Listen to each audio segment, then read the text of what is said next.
With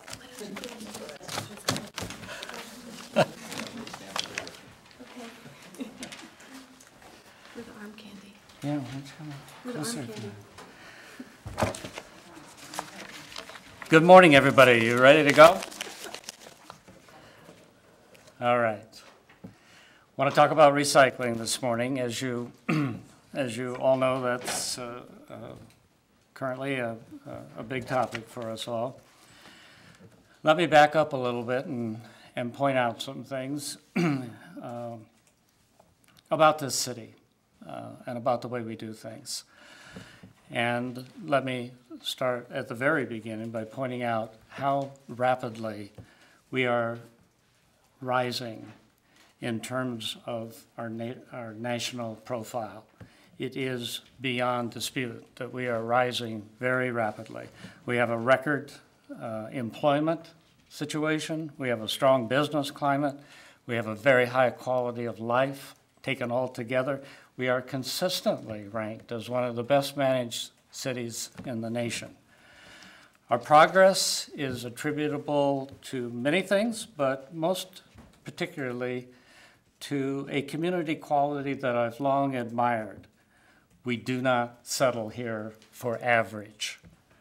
When we identify a challenge that must be addressed, our residents unite, we work together, and we find a solution.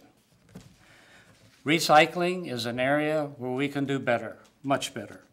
In fact, improving our waste diversion and recycling compared to the communities against which we compete for young business talent is vital to maintaining a strong economy. As Paul Jarrett, the founder of Boodle Box, likes to remind me, serious recycling is an expected practice whose absence can literally derail a business deal.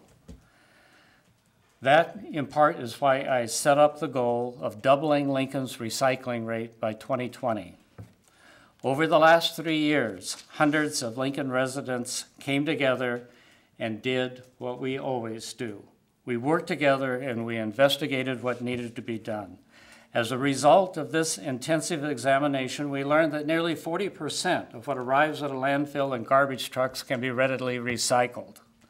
We learned that cardboard and paper products represent the largest portion of those recyclable materials. Based on this analysis, a carefully constructed plan was developed that had 4 major components. First, cardboard and paper products need to be diverted away from the landfill and towards a more productive and profitable means of reuse. Second, accessibility to curbside recycling must be expanded to make recycling easy, convenient, and more cost-effective as participation increases. Third, increasing the capacity of free drop-off sites is critical for those who haul their own recyclables. And finally, public education is necessary to help people understand how to make recycling work best. The 4 components of the plan are not equal in importance. The key piece is the cardboard and paper diversion. The other 3 sections support that key initiative. After the plan was drafted into ordinance, it was reviewed by stakeholder groups across the community. The recommendations helped us improve the proposal and to create a recycling model that fit Lincoln's needs. Nearly 1,500 people have signed on to an online petition in support of the plan. Over 40 businesses have posted their support. On July 18th, our administration introduced the Recycle Lincoln Ordinance to the City Council. The following week, the council chamber was packed with supporters who spoke passionately about why the ordinance was so important to Lincoln's future. Then on Monday, a majority of the Lincoln City Council voted to completely ignore 3 years of community involvement and research, as well as the nearly 1,500 proponents of Recycle Lincoln. Those 4 council members passed an amendment that eliminated the essential element of the plan, diversion of cardboard and paper products away from the landfill. That action gutted a 3-year effort that involved hundreds of Lincoln residents and had broad support from business, neighborhoods, the tech startup community, and all those people who just wanted to do the right thing for Lincoln. Now, I am left with an alternative that is being billed as progress. It is not. It is not. The council majority is saying they left in place several of the components, but what they don't tell you is that what they removed was one critical provision, the critical provision, the cardboard and paper diversion. You simply cannot take out the key piece and claim progress. The council has essentially given us a car without an engine. It might look like a car, but it won't get us anywhere. Research clearly demonstrates that the council alternative will have very little impact on increasing our recycling rate. We know that education alone only barely moves the needle. The Recycle Lincoln proposal has the potential to nearly double our recycling rate. And even worse, the council would spend $500,000 for that minuscule gain. The amended ordinance does not move us forward. The council majority's choice will have other financial consequences. With such an anemic increase in the recycling rate, we're continuing to put more into the landfill, and new landfill space has a significant price tag. The council majority claims that additional diversion of materials like cardboard away from the landfill is too difficult. History proves otherwise. Lincoln residents already understand and accept the wisdom of diverting tires and appliances and yard waste and hazardous chemicals away from the landfill. Cardboard is the next logical step. One council member says he opposes diversion in the name of freedom. Filling the community's landfill with recyclable cardboard is not an act of freedom. It is a wasteful act of short-sightedness. Surely the councilman wouldn't be in favor of filling our landfill with yard waste and appliances and tires and hazardous substances in the name of freedom. You can say all day that you love recycling, but as the old saying goes, action speaks louder than words. What council has done is to take out almost all the benefits and retained all the cost. Lincoln residents deserve better. As concerned as I am about the council's policy approach to recycling, I'm equally disturbed by how it was done. The process of the council majority was rushed and not transparent. Public input was denied. The amendment that gutted the Recycle Lincoln proposal was made known to the rest of the council only a few hours before the vote. The council majority then refused to delay action so the public could assess the changes. This last-minute council maneuvering has given Lincoln residents an empty ordinance that doesn't achieve the community goal of significantly increasing recycling. Today, I'm vetoing the council's ordinance on behalf of the thousands of Lincoln residents who want to increase in recycling and to leave a greener and cleaner community to our children. Over the last 24 hours, I've received dozens of messages urging me to veto this fatally flawed ordinance. I refuse to sign my name to a plan that is recycling progress in name only and lacks the tools to truly make a difference. I cannot, in good conscience, tell a community that we are making strides when we, in fact, are stumbling badly. The facts so clearly contradict the assertion of progress. Our original approach would have made real progress, doubling the recycling rate by 2020. It would have extended the life of the landfill, expanded the local economy, and conserved valuable resources. The original Recycle Lincoln plan was the right choice for Lincoln. That's why we cannot give it up. That's why we won't give it up. Instead, we will redouble our efforts on recycling. We will continue to work on the Recycle Lincoln Ordinance and introduce it to the council again this fall, or, if necessary, work with the thousands of Recycle Lincoln supporters to put the issue on the ballot next year. I will settle for nothing less than real progress on recycling. I am very thankful, very thankful to the 3 council members who have demonstrated their support for real progress, Jane Raybould and Lyrian Gaylord Baird and Carl Eskridge, all here today. I am grateful, as grateful to the thousands of Recycle Lincoln supporters who have stood up and made themselves supporters, visible supporters of the Recycle Lincoln effort. To those people and to all those in the community who support an authentic solution to improving Lincoln's recycling, I implore you to continue to stand with us and make your voice heard. Contact the City Council and let them know that you will accept no less. Together, then, we will continue to fight for real and lasting progress for our community. And with that, I wanted to ask Jane Raybould to say a few words. She's been in the on the leadership team here on this effort. Thank you, Mayor. I appreciate the opportunity to address everyone on how truly important this recycling ordinance is. We intend to continue to work with our colleagues on the City Council, and we would like to recycle the ordinance. We want to reuse parts of the ordinance that we can all agree on.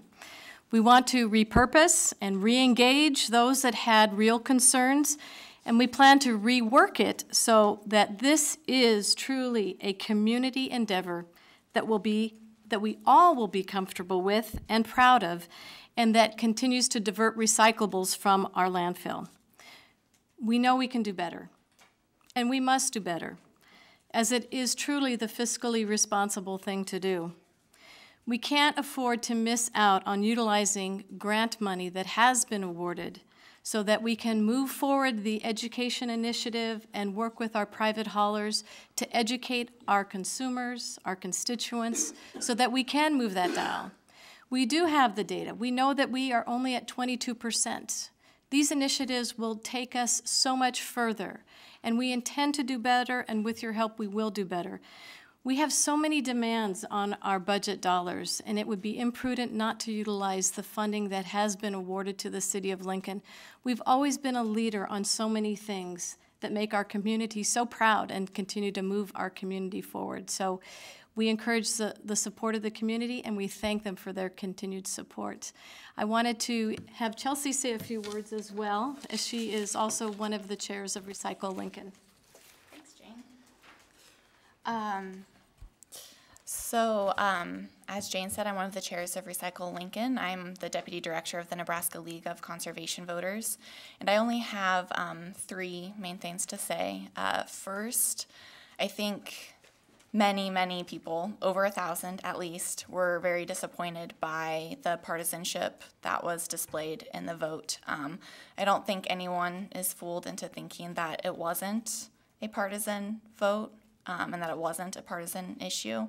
And I think a lot of people are disappointed that the partisanship that we see at the national level is trickling down into Lincoln city politics, where our community is known for working together and for having a great sense of respect and compassion for one another.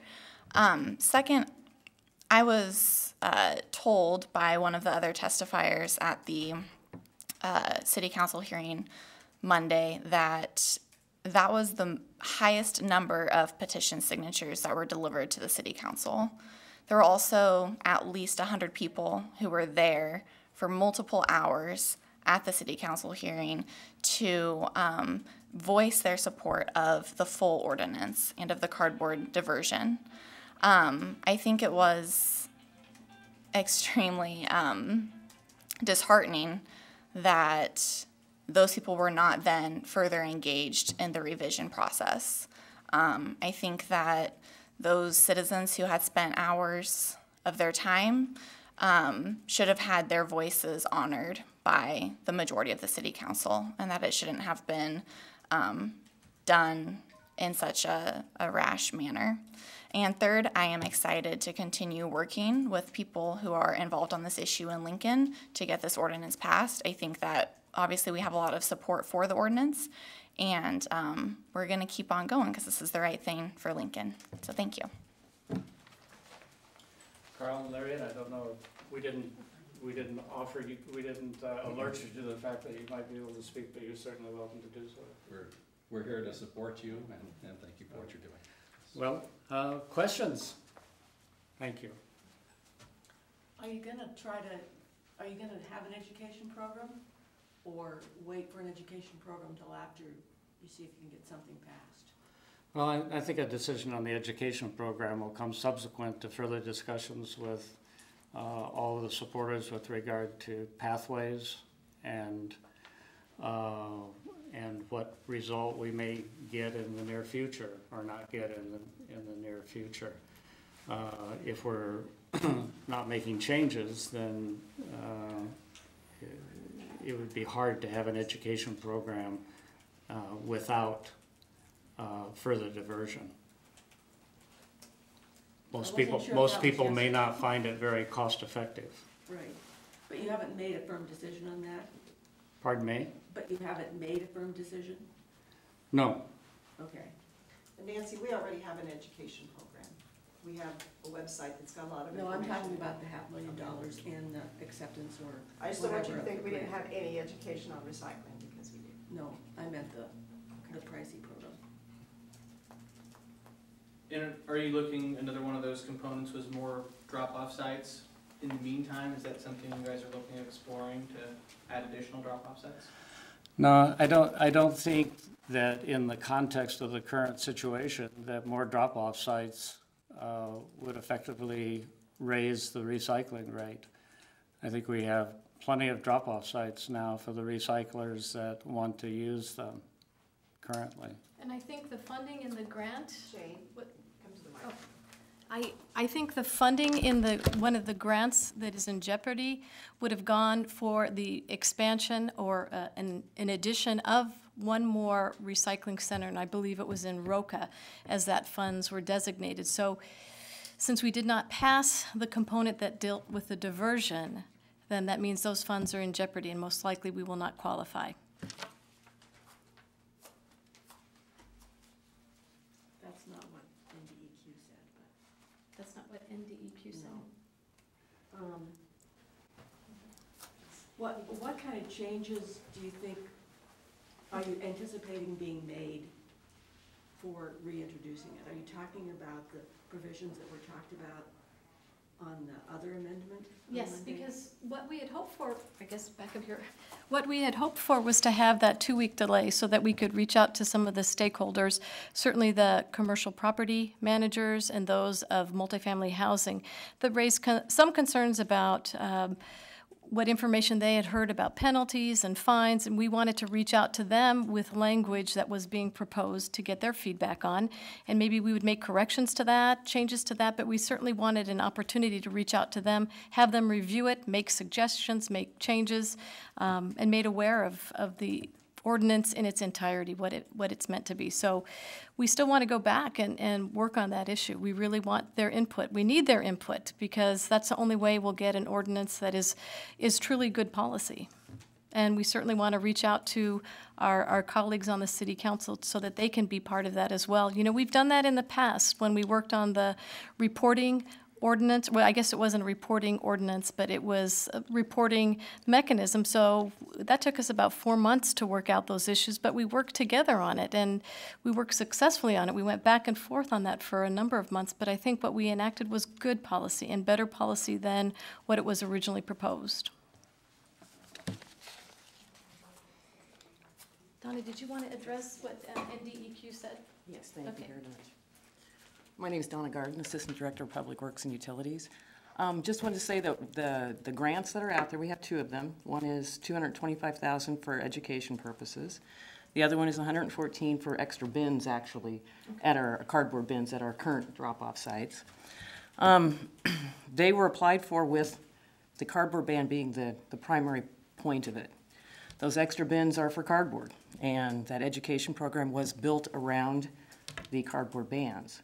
So our integrity says we can't keep those grants. That would not be something that would be appropriate. DEQ may amend them, but generally not that significantly. And in fact, I spoke with Ruth Johnson just today. She is the grant administrator. And her response was, we don't have very many communities that amend grants. If it's not the appropriate program, they turn them back in.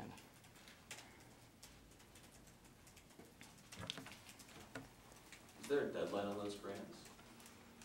In terms of spending the money, Well, no, so if it was reintroduced in the fall and passed. we have an option to keep them open until this is resolved, if there's additional things. So we can wait for a while before we actually turn down the grant funds. So that is a possibility. Okay, you good to go? Will this be an issue in next year's elections, do you think? Or do you hope In to have what? next year's elections, the council races, or do you hope to have it resolved by then? I hope to have it resolved as soon as possible. The sooner that we get started with this, the better. This should not be, at this historical point in time, an issue. Everybody in the country knows what direction we need to go in, and we need to get there as rapidly and as reasonably as we can. And this was a totally reasonable increment to our recycling effort. And it just should be done as quickly as possible. And just to clarify, make sure I understand, will it be the exact same ordinance that you'll re-propose this fall and try to get through? Or will slight changes? It, in all probability, will not be exactly the same. We will go through the same process that we went through before in terms of talking to council people and talking to citizens. But it will be very close to what we're doing, I'm sure. And that will include the ban. Pardon me? And that will include the ban as the trigger for greater diversion. It will most certainly include the bans unless somebody can point out to us a more effective way of increasing the recycling rate to the extent of doubling it. All right, thank you very much. Thank you.